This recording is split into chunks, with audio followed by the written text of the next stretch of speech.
So I've been the procuring cause for over 250 acres of land sold this year.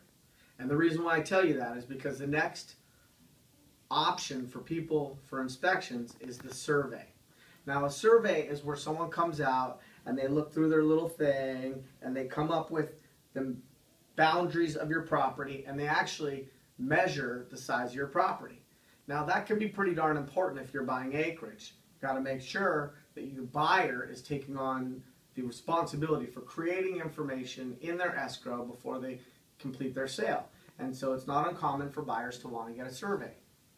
Surveys are not cheap. I think their average price is probably about $4,000 to $6,000. But I also think that depending upon the size of your transaction, both in terms of price point as well as acreage, it can be money well spent. And what it does is it gives that buyer assurance of the lot lines, the boundaries of that property, and where those are and what the true size of their property is. So that is something that I would definitely encourage people to consider when they're buying property. I know it's not a cheap inspection, but God's not making any more dirt. And when you're buying land or you're buying a house with a large piece of land, it's nice to know exactly how large it is and where your lot lines are located.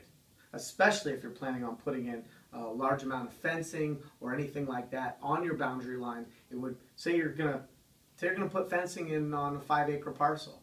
The cost of your fencing, the labor, the materials is so much more than the cost of making sure that with a survey you're putting it in the right location. Can prevent a lot of disputes in the future and save you a big headache.